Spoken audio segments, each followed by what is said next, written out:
Assalamualaikum warahmatullahi wabarakatuh. Apa kabar semua? Di video ini kita akan membahas tentang dinamika persatuan dan kesatuan dalam konteks negara kesatuan Republik Indonesia. Bersama saya, Muhammad Angga, dan teman-teman saya yaitu Kurniawan Haris dan Razan Akbar dari kelompok 1 12 MIPA 2. Proses penyelenggaraan negara dalam konteks negara kesatuan Republik Indonesia dibagi menjadi 3. Yang pertama yaitu konsep negara kesatuan, unitarisme. Negara kesatuan adalah negara bersusunan tunggal, yakni kekuasaan untuk mengatur seluruh daerahnya ada di tangan pemerintah pusat. Pemerintah pusat memegang kedaulatan sepenuhnya. Hubungan antara pemerintah pusat dengan rakyat dan daerahnya dapat dijalankan secara langsung. Sistem negara kesatuan. Negara kesatuan punya dua sistem, yaitu sentralisasi dan desentralisasi.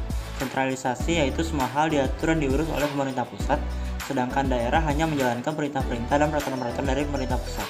Desentralisasi yaitu daerah diberi kekuasaan untuk mengatur rumah tangganya sendiri untuk menampung aspirasi rakyat daerah terdapat parlemen daerah. Meskipun demikian, pemerintah pusat tetap memegang kekuasaan tertinggi. Yang kedua, karakteristik negara kesatuan Republik Indonesia. Menurut Undang-Undang Dasar Negara Republik Indonesia tahun 1945, kesepakatan yang tercermin dalam rapat BPUPKI dan BPKI dalam menyusun konstitusi atau UUD yang tertinggi dalam negara. Pomo dalam sidang BPUPKI menghendaki bentuk negara kesatuan sejalan dengan paham negara integralistik yang melihat bangsa sebagai suatu organisme. Hal ini antara lain seperti yang dikemukakan oleh Muhammad Yamin bahwa kita hanya membutuhkan negara yang bersifat unitarisme dan wujud negara kita tidak lain dan tidak bukan adalah bentuk negara kesatuan Republik Indonesia. Bentuk negara kesatuan tersebut didasarkan pada 5 alasan berikut. Yang pertama, unitarisme sudah merupakan cita-cita gerakan pemerintah Indonesia. Lalu negara tidak memberikan tempat hidup bagi provinsialisme. Lalu tenaga-tenaga terpelajar kebanyakan berada di Pulau Jawa sehingga tidak ada tenaga daerah untuk membentuk negara federal. Lalu wilayah-wilayah di Indonesia tidak sama berpotensi dan kekayaannya. Lalu dari sudut geopolitik, dunia internasional akan melihat Indonesia kuat apabila sebagai negara kesatuan. Pembentukan negara kesatuan bertujuan untuk menyatukan seluruh wilayah Nusantara agar menjadi negara yang besar dan kokoh dengan kekuasaan negara yang bersifat sentralistik. Tekad tersebut sebagaimana tertuang dalam alinea kedua pembukaan UUD Negara RI tahun 1945. Perubahan Undang-Undang Dasar Negara Republik Indonesia tahun 1945 mengukuhkan keberadaan Indonesia sebagai negara kesatuan dan menghilangkan keraguan terhadap pecahan negara kesatuan Republik Indonesia. Pasal-pasal dalam Undang-Undang Dasar Negara Republik Indonesia tahun 1945 telah berkukuh prinsip negara kesatuan Republik Indonesia dan tidak ada keinginan sedikitpun mengubah negara kesatuan Republik Indonesia menjadi negara federal.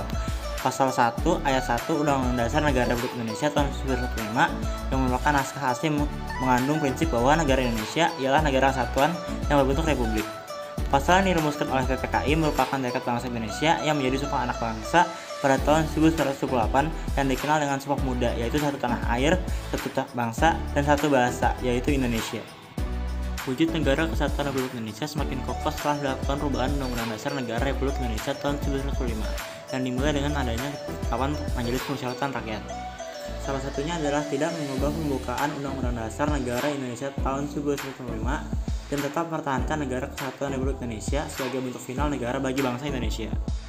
Kesepakatan untuk mempertahankan bentuk negara kesatuan didasari pertimbangan bahwa negara kesatuan adalah bentuk yang ditetapkan sejak awal berdirinya negara Indonesia dan dipandang paling tepat untuk menghadai ide persatuan sebuah bangsa yang majemuk ditinjau dari berbagai latar belakang dasar pemikiran.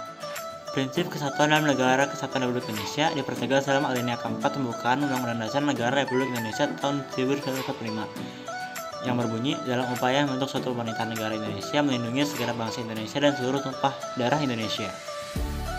Karakteristik negara kesatuan Republik Indonesia juga dapat dipandangi dari segi kewilayahan. Pasal 25A Undang-Undang Dasar Negara Republik Indonesia tahun 1945 yang berbunyi, negara kesatuan Indonesia adalah sebuah negara kepulauan yang berciri Nusantara dengan wilayah yang batas-batas dan hak-haknya ditetapkan dengan undang-undang. Yang ketiga, perkembangan melesat penyelenggaraan negara kesatuan Republik Indonesia. Periode 18 Agustus 1945 sampai dengan 27 Desember 1949. Pada periode ini dibentuk negara Republik Indonesia adalah kesatuan dengan bentuk pemerintahan adalah republik dan presiden berkedudukan sebagai kepala pemerintahan sekaligus sebagai kepala negara. Adapun sistem pemerintahan yang dipakai adalah sistem pemerintahan presidensial.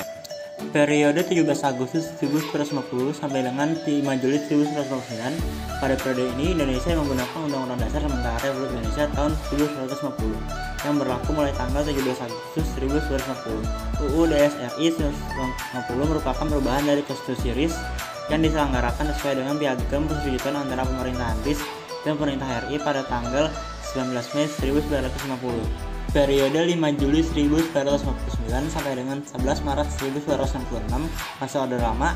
Dekret Presiden tanggal 5 Juli 1949 telah membawa kepastian di negara Indonesia. Negara kita kembali menggunakan Undang-Undang Dasar 1945 sebagai konstitusi negara yang berkedudukan sebagai asas penyelenggara negara. Sejak berlakunya kembali UUD 1945, Presiden berkedudukan sebagai kepala negara dan kepala pemerintahan. Periode 11 Maret 1966 sampai dengan 21 Mei 1998, masa Orde Baru. Jatuhnya Soekarno pada tahun 1996 menandai berakhirnya masa Orde Lama dan digantikan oleh kekuatan baru yang dikenal dengan sebutan Orde Baru yang dipimpin Soeharto. Soeharto muncul sebagai pemimpin Orde Baru yang siap untuk membangun kembali pemerintahan yang berdasarkan Pancasila dan Undang-Undang Dasar 1945 secara murni dan konsekuen. Periode 21 Mei 1998 sampai sekarang, masa reformasi. Periode ini disebut juga era reformasi. Gejolak politik di era reformasi semakin mendorong usaha penegakan kedaulatan rakyat dan bertekad untuk mewujudkan pemerintahan yang bersih dari korupsi, kolusi, dan nepotisme yang menghancurkan kehidupan bangsa dan negara. Memasuki masa reformasi, bangsa Indonesia bertekad untuk menciptakan sistem pemerintahan yang demokratis. Terima kasih sudah menyaksikan. Kurang lebihnya mohon maaf. Wassalamualaikum warahmatullahi wabarakatuh.